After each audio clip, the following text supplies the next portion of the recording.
Hello, and welcome back to the Women's Rugby Show weekly podcast with me, Sam, by the way. This is a very special bonus episode, just like our one last week with Michaela.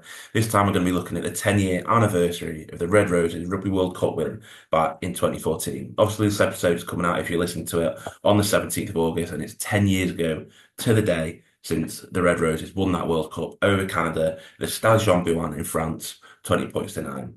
Today, we're going to be talking to Tamara Taylor about that game, kind of about her memories of the tournament as a whole, and just how important that win was for the future of women's rugby, both in England and in the world. It's going to be a great episode. Before we get into it, make sure you like this video, subscribe to us on YouTube, and make sure you follow us on Spotify, and also check us out across all social medias. If you know all that, let's get into this one.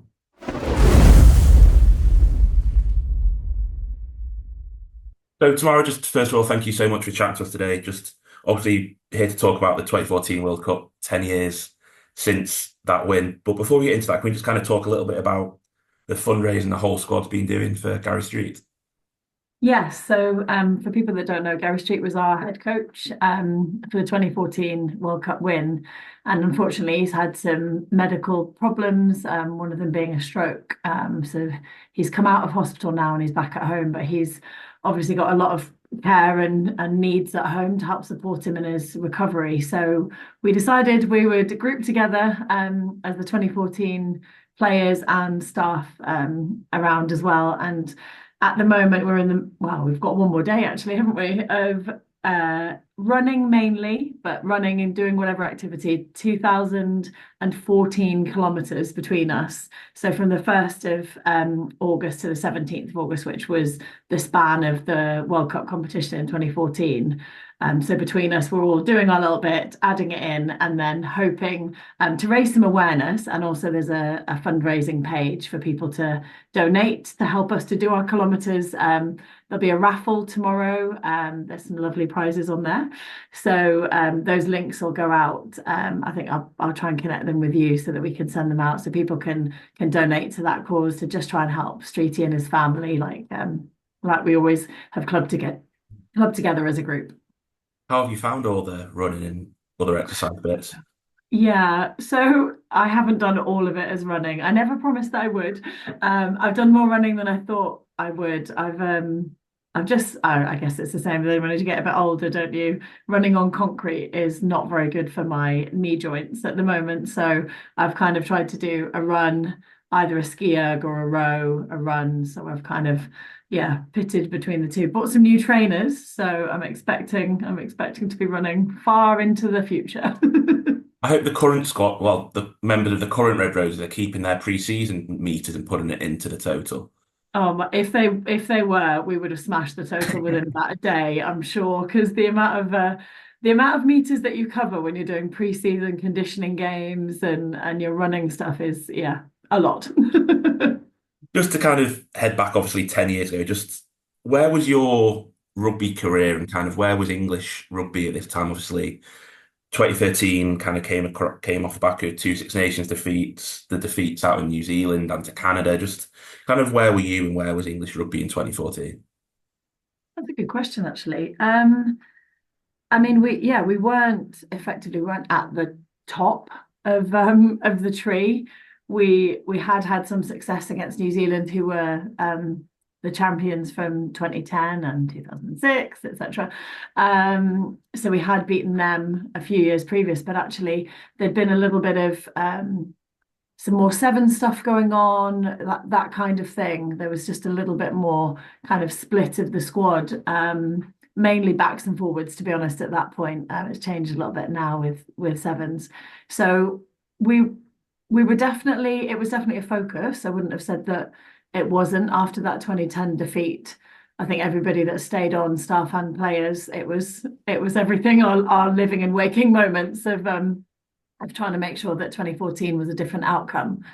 But we hadn't reached our peak, and that's probably really important. I think losing the Six Nations in that year actually to France was actually quite important to make sure that we kept on track. We knew where we were sending our attention, really, rather than thinking that, oh, we're already there, which arguably you might have said in 2017 we had a lot of success that year, And I'm not saying we were complacent, but we certainly weren't in 2014. It was all guns blazing, ready for the World Cup.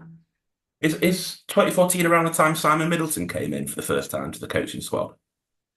He was doing some sort of consultancy stuff, really. A bit. I think initially it was around attack, I think, to just bring in a little bit of structure.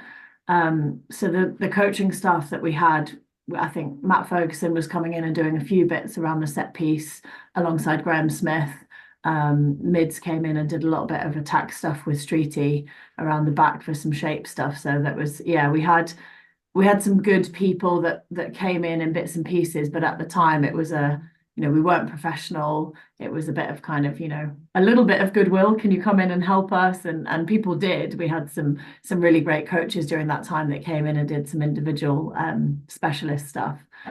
But yeah, it's very different now. And obviously going into the group stages, obviously there was the wins against Samoa, Spain, and then the draw against Canada. Just kind of, what are your memories from that kind of early stages of the tournament? Obviously, the tournament was so compacted anyway, but just from those early days. I think, did you play in all three of the group games? Obviously, did you come off Yeah. the bench in the second one? Yeah. It was intense. It was just really recently that I've been going back over, like, right, reliving it during this last kind of 16 days to say, okay, well, we played on the first, then we played like 4 days later, and then we played again. And then the gaps between games was, yeah, not very much when you compare it to now, but you kind of just went into focus on the game, play the game, recover as hard as you can, like make sure you get everything in that you can, a little bit of light training, prep for the next game, team run game. Um, it was a brutal schedule looking back at it now. But it was also pretty meticulously planned by the staff at that time. I know that Streety and Jamman and Smithy had a really big, Jamman was our manager, a really big plan around going out to Marcoussis, checking out the facilities. We knew what the timings were between going from the hotel into the stadium, all of that kind of stuff that you would probably take for granted, but actually 10 years ago, not everybody was doing that type of detailed planning around what you might need, the rotation of players, making sure that we had enough people in the right positions, to make sure that we had cover. And actually, Katie Daly McLean ended up being injured, the captain and the fly half. So we had Kerry that was able to step in and play at fly half. And it was kind of the whole package was pretty well organized in the background, despite the fact that it was quite a ruling schedule of games. I was just about to ask about Katie, obviously, because did she get injured in the first game, then miss the second, or was it she just was I injured think before? so. Yeah. Yeah, I was actually thinking back to it because I saw a picture of her with her knee strapping on, and I was thinking she actually didn't play very as much as she normally would have done in the pool games, um, like leading in because they were hoping that her knee would rehab and be good. Fingers crossed for the semis because there was no quarters at the time. You just went straight into semi-finals. So Kerry Large played a lot of game time for us at 10, which was, yeah, really important to have people that can slot in and seamlessly slot in as well. You mentioned kind of the preparation and just how not many teams are doing it at the time. You were quite far out from kind of where all the action was because didn't you have a rugby club to yourself or something I've heard about? Yeah, I know. We sound really spoiled, don't we? So a lot of the teams were staying in like the local accommodation to Marcoussis to the training centre. And from what I can remember and what I could understand at the time, I think the staff had gone out there and said, this isn't adequate. We need to be in a hotel. And we were I think it was in with USA in a hotel. They had decided to do the same thing again, a little bit further out. Um, and from a training perspective, we went to a local rugby club so that we could set up. We had like a gym basically, like a makeshift gym. So Stuart Pickering was our strength and conditioning coach. He had only come in like literally in the months leading up to the World Cup. He made such a massive impact on us from a fitness and a mindset point of view. And I think he drove all of the equipment over in a van, set up this gym like with all the flooring and the stuff that we needed. So we were able to use I think it was a sort of like judo room, which had some pads, padded floor. Then we had a gym, and then we had this training pitch. But do you know the story about the training pitch? And Is The it people. the people, the caravans? Yeah. Yeah, I've heard it before, but you can feel free to tell it again. Yeah, so basically, we had this great opportunity to be at this rugby club, so we could have a pitch. It was all, all there on site. And when we turned up, basically on like literally our welcoming day, I can remember us going and having this kind of get together and meet everybody. I think we met the mayor or somebody like that. And then there's Jam Man in the background saying, "Well, we're going to go home. That's it. We're not going to be here." We were like, "What's going on? What's happening?" And basically, they'd gone to the rugby club, and a load of traveling people had just set up everywhere around this kind of first team pitch, basically. So they had their caravans, their dogs, their kids, their everything. There was this whole community living there. We were like, well, what are we gonna do? So we had basically like a police escort type thing. Every time we went to the training facility, there was police there with guns ready to protect us if we needed protecting. I'm not sure what they thought was going to happen, but it all escalated into this kind of, well, you have to have security there when you're there, and somebody had seen somebody with a gun, so it was like, oh my goodness, we all need to be really careful. But then they disappeared around semi-final time, just gone once got knocked out, which I'm sure was a coincidence, but they did just disappear literally overnight. Just kind of obviously moving on to semi-finals, obviously without the quarterfinals, New Zealand didn't make it to the semi-finals. They're so many times champions before that. Just how big an opportunity did it feel when you knew they weren't going to be making the semi-finals? Yeah, it was bizarre because we had played Canada in the group games, and like you said, we're drawn with them. And honestly, like that's still probably in the top three hardest games I've ever played in my life. That Canada uh, group game. I really thought we were going to lose. I think they had a try like brought back from a forward pass that Mandy Marchek was straight through, heading for under the post, and it was brought back from a forward pass. And I can remember thinking, what happens if we lose? Like, if we are we out if we lose this game? And we ended up drawing. And then we're in the stands, and again, you can overhear the staff kind of saying, right, well, Ireland have beaten New Zealand, so that knocks New Zealand out. And we're like, what? There's no New Zealand in the semi-finals. Like I'm sad for them, but I'm also very, very happy for us because like I don't really want to play them. But then you're caught because you're like, well, actually I do want to play them because I want to prove that we can beat them in a World Cup final, because me personally, we'd lost in 2006 to them, lost in 2010. So I was a bit like, no, this is it. This is our time. We're going to beat them. Absolutely. And then suddenly they're not there. And you're thinking, okay, well, who's left? Right. Okay, well, we've just nearly lost to Canada. So if it ends up being them in the final, like, oh my gosh, like we could lose to Canada. Yeah, and just kind of obviously heading into the semi-finals, kind of what did you feel the pressure was like going into it, and also when obviously Ireland took the lead in that game, and kind of where was the pressure after that first kind of 20 minutes as well? Yeah, so I mean that was Ireland's tournament to an extent in terms of how well they played, how well they came together as a group. I think that was probably, I still know a few of the girls that were involved in that tournament, and they still talk about it as that was our time. You ruined our time, England. Um, but they came together against New Zealand, and then coming into that game, you're thinking we've beaten them, like we've beaten them loads, but they have also beaten us recently. They're playing really well. They've just knocked out New Zealand, so there was obviously a quite a big fear factor of this is knockout rugby now. If we lose this game, like if yes, there's another one, but it's not the game that you want to be playing in, is that bronze medal. So I think it probably a little bit of nerves to start with, and maybe that score from them first sometimes helps because it makes you think, right, we've really got to pull our socks up for want of a better phrase. Um, and I think it ended up being probably one of our best ever executed games of rugby in terms of game plan, how we use the forwards close to the line. I remember thinking it's kind of gone seamlessly almost, like stuff seems to be flowing and working, and we're linking with the backs and the forwards. And I remember having a conversation with Graham Smith afterwards, and him saying that that's that's the best executed game I've seen us ever do. And yeah, it was. And I think you never play your best game in a World Cup final. So for us, that was we're definitely getting to the final game. Like this is us at some of our best. Yeah. I was going to say, I've heard people before talk about that semi-final kind of as England just clicked. So did that kind of just feel like that on the pitch?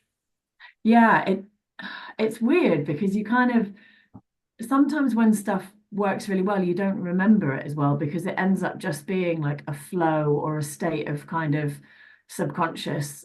I'm doing this and I know what I'm doing, therefore I'm not consciously thinking about it. And that's my kind of overriding memory of that game is that we knew how Ireland would try and, attack us around the breakdown, we had a big kicker, etc. So we had our plans in place to kind of counter what they might do, but a lot of it ended up being we're just going to attack you. We're gonna use our forwards close to the line from a pick and go point of view. We're going to use our line out, and then we're going to move the ball and look to try and link the backs and the forwards together. And it just felt like that. It felt like at the end of the game was like, oh, that felt good. And obviously there were just 3 days between that semi-final and the final. Just how difficult was it to kind of go and prep for a final when you've only got 3 days to do it? Yeah, it is literally the kind of the routine of games finished. We have to do everything we can to recover. So ice baths, get on the bike to do a bit of active recovery, get your body moving again, debrief. But actually, you can't spend too long on the debrief because you've got to look at who the next opposition is, okay, Canada, like what do we need to do for that? So it's there's not a lot of kind of downtime from it.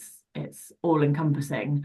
And I remember on a personal level, I was as the tournament went on, I was sleeping worse and worse at night. I'm not a great sleeper anyway, but I was really struggling to remain asleep at any point. And having a conversation with our team doctor and him saying, right, we need to get you having a daytime sleep kind of thing. And it turned into quite a big kind of Tamara, you really are quite tired.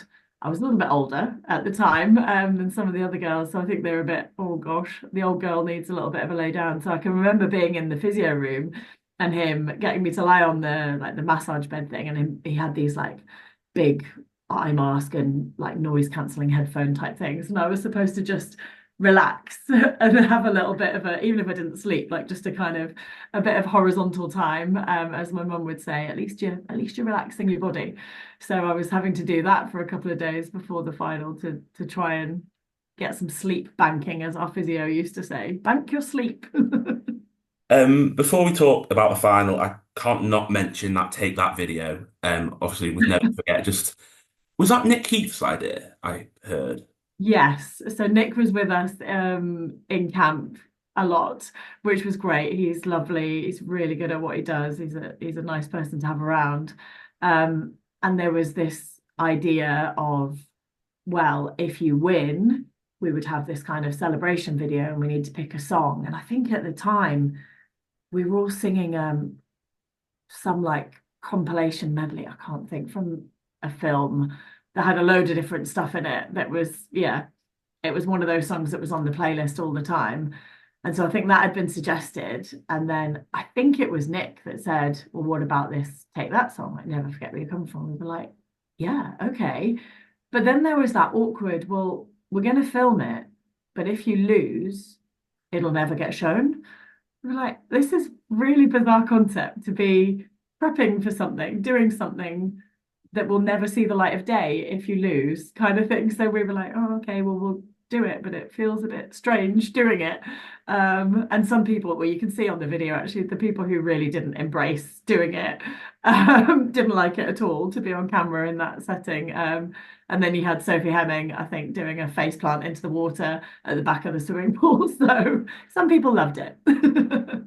I think yeah, Emily Scarrett's doing like a kick in it, and I can't remember. I think the good discuss in the rugby talk about it because she was injured. Well, she had a knock on her leg going into it because she hadn't really been kicking in training. So she had to kick in the video, and she wasn't very happy about it. So, Honestly, that's exactly the part in the video I was thinking of when she's like, yeah, okay, kicks the ball. and just kind of moving on to the final, just how different did 2014 feel to 2006 and 2010 for you? Um, yeah, very different for a number of reasons, but I guess 2006, I'd only been capped the year before, so to be at the World Cup anyway was just, I was one of those like, yay, I'm in the World Cup squad. This is amazing. Oh my goodness. Um, and I knew how good in 2006. I'd not really I know we had beaten them in 2001, but it was kind of like, oh my goodness, they're so good. I'd got my first cap against them, and I was like, gosh, how do we close this gap between us? Because they seem to be here and we seem to be here. So going into that final, I was on the bench.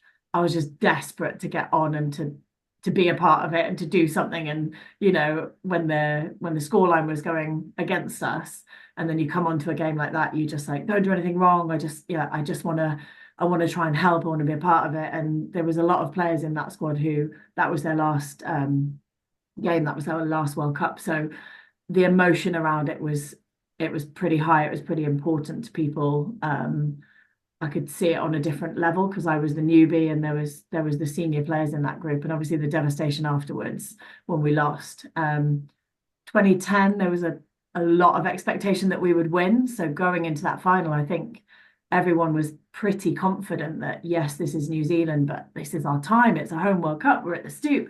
The crowd's like buzzing. It's amazing. And going into that game, there was a few injuries. There was stuff in the background, but I think the overriding kind of feeling was we can beat them. We beat them the year before.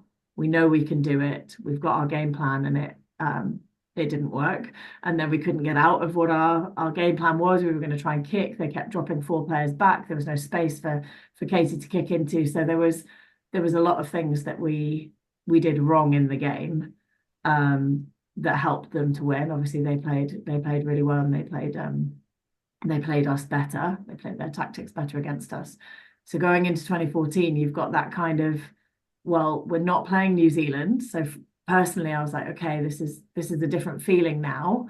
This really could be our time because we actually know we're capable of beating Canada because we've beaten them multiple times. I think looking around, I can remember looking around the changing room and looking at Rocky and just being like, this is it, mate. Like, this is us. Like, this is our time. We've got 80 minutes. Like, we just got to be us and we can win this. We can actually win this. So, yeah, lots of different emotions for different reasons across those three. But definitely a level of calm of like, we just got to get this job done. Do you know how many players played in all three of those finals off the top of your head, or is it? There's definitely so there was four of us that it was our fourth World Cup by 2017. So I think Maggie had played 2006, 10 and Yeah. 14. Um, Myself, Rocky, Nolly, Rachel Burford. I think we were the four, I think. I don't want to leave anyone out and then feel bad. But yeah, there was a group of us that had played those two. I think it was us four. I think there's a picture of us. I think I'll find it.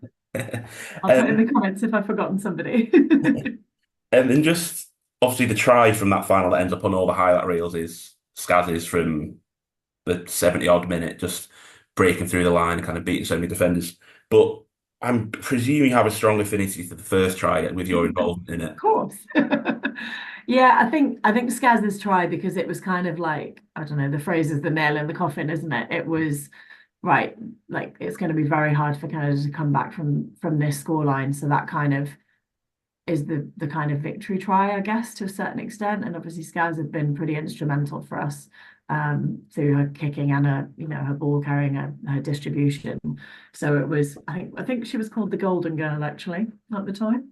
Or maybe it was Golden Balls, can't remember. She was very golden. I think that's kind of why that one was one of the big highlights, really. And then the first one, I think I know I feature in it, which is always very exciting because I don't feature in a lot of tries. Um, but it was such a team try. If you rewind the footage back, and you watch it from like playing from the right hand side of the pitch, you've got people backs and forwards linking together. We move it out wide. There's a pop from the ground. We play it again. Somebody else comes in at scrum half, and by the time it comes back across to the right hand side, we've created a little bit of an overlap, a little bit of a mismatch, and then obviously the dummy gets us a bit more meterage. I've asked to Maggie. Maggie does a dramatic fall onto the ground when nobody touches her, and then Nolly finishes in the corner. So yeah, it's nice because it kind of encompassed how we were at that time as a squad. We really were trying to link backs and forwards. We had forwards in that back line doing traditional roles that backs would be doing, and backs doing, clearing out rucks and stuff that's always traditionally been said was a forwards job. And that's how I've always seen rugby. I've seen it as 15 people on the pitch doing the job that's needed to be done in front of them and playing to the best of their skill set ability, rather than being told you have to be in a certain place. And that's why I love that try to be, this is what it can look like if everybody just plays rugby. I think it was Rocky playing it from the base at scrum half. I think. I mean, she did love playing scrum half. She would often push the scrum half out of the way to make sure she could get there. Did you ever feel kind of on the pitch before the whistle was blown that the final was won? Was that Skaz try kind of clinch it for you in your head, or did you not think it was won until the full-time whistle was gone? No, I didn't, just purely because how I know in 2010 I had been taken off, so I was sat on the sideline for the last part of the game, and then they drew ahead of us. So you're kind of watching quite helplessly when you're on the bench, like after having played. So I just would never take anything for granted. I'm kind of one of those people that until the final whistle goes, until I see the email to say that I'm definitely selected, I would never like book my time off from work until I'd had that confirmation email about Six Nations. I would always be waiting, and the same with that final whistle. Although you're looking at the scoreboard saying that they can't come back from this, there's not enough time, there's not enough time. You just don't want to let yourself believe in case they do. And we've played New Zealand multiple times before where the clock and the scoreboard would indicate that they cannot score. And I remember playing in New Zealand, I think it was in 2013, and then out of nowhere they get a turnover, get the ball, run and score and win the game, and you're like, how's that happen? So yeah, I was definitely desperately waiting for that final whistle. And what were your overriding emotions when you finally had that winner's medal on a kind of the third attempt? So initially when the whistle did finally go, it wasn't elation, it was just relief, like absolute. I think I even said, like, thank God we haven't thrown it away. Like, we've done it. And then you see everybody like running onto the pitch, and there's a really good footage of like everyone just bundling into a big kind of hug. And I'm stood on my own to start with, and then I hug Keats, who was like my roomie and my buddy. And then we all just join this kind of hug, and we're like, oh my God, we've done it. Like, we've done it. And you still don't really believe it. You're just kind of like caught in this. That was the final whistle. That is gold. This is it. Everything that we've been working for minimum 4 years, but a lot longer than that, really. Oh, it's here. It's in this moment. And I can remember being stood in the queue for us to go up and get our medals. You kind of end up lining up. And Kay Wilson, who played on the wing, it was her first World Cup, and she was like, what's the big deal? Like, come in, win a gold kind of thing. Obviously, she was joking, but it really made me laugh and realize that everybody's journey is so different in these situations. Like, here I am, like, come on, this is my third one, we need to win. And then you've got the new players coming in, like, oh, cool, got a gold. This is amazing. And obviously, just what were the celebrations like that? And I think I've heard a story about going back to the roundabout, the pub on the roundabout, is it, or something like that? Yeah, so I should probably have looked up the name of it. There was a pub on the corner of the roundabout, and it's where the kind of friends, family, supporters had ended up gathering. Because I mean, it's so great now how it is, but at the time you didn't have a set place for friends and family in the stands or anything like that. You had to literally try and find them, work out where their seats were to go and see them post match, and the function afterwards. There wasn't a let's all get together, so it was a bit of a surprise. That had obviously been planned, and we came around the corner, and there's everyone in this bar, and it spilled out onto the pavement, and there's England flags, and there's Jill Burns with her guitar playing a song, and like almost everybody that had been at the match. It was quite late by this point, but had stayed. And then we got off and we went and hung out there for a bit. And there's a picture of of Katie and Sunta both holding the cup in like the doorway of the coach that we were on. Kind of like it was almost like our homecoming parade that we never had, but it was in Paris and it was on that night. And it was just really lovely to walk down the steps into people's embraces, wearing your medal, be able to, let people see it, hold it, touch it, share it with people that have been on that journey with you. It was, yeah, that was amazing. And just kind of looking ahead to kind of where it is now, women's rugby, just how important do you think that game was, kind of the growth? Obviously, you've got a few of that squad who are still in the Red Rose, got obviously Mo, Scars, Laura Keats still around, Alex Matthews, just and then players who will have been watching that game who are now kind of the future. Just how important do you feel that win was for women's rugby in England? I think when you're in it, it's sometimes hard to see the impact. I was working for the union at the time, so I was a community coach, and being able to go into schools and clubs and girls and boys telling me that they'd watched that game and how cool it was, and oh my gosh, and can I see your medal? And so I kind of saw firsthand the impact of not just the game, but the fact that it was you could watch it, and that had been some of the missing links in previous games. And the players that came before us, that 94 group that won the World Cup, they didn't have that footage out there. They weren't household names because the media coverage wasn't there. And that shouldn't take away how important that game was and the impact of that. But unfortunately, it just stops so many people being able to see it and it being accessible. So I think the more coverage there has been, and that game kind of, or that tournament in France maybe was a bit of a catalyst, because France was so good at the time at doing that kind of thing, putting on a big show, as we've probably just seen from the Olympics. They love a good show. They love getting it out on the media. They love making it accessible to people to see. So the fact that people saw it, the fact that we won, the World Cup did do a tour of the country. So I did end up having it at my house overnight, because we were literally taking it to a local rugby club or a local event. And that was cool. It didn't have like the men's entourage and the gloves, but people have got some wonderful pictures of it in their bed next to them, and etc. etc. So it's had a very good life, that World Cup in England, for the 3 years that it was here. And just finally, just obviously 10 years on, kind of what is your one standout memory from that tournament? Oh gosh, from the whole tournament.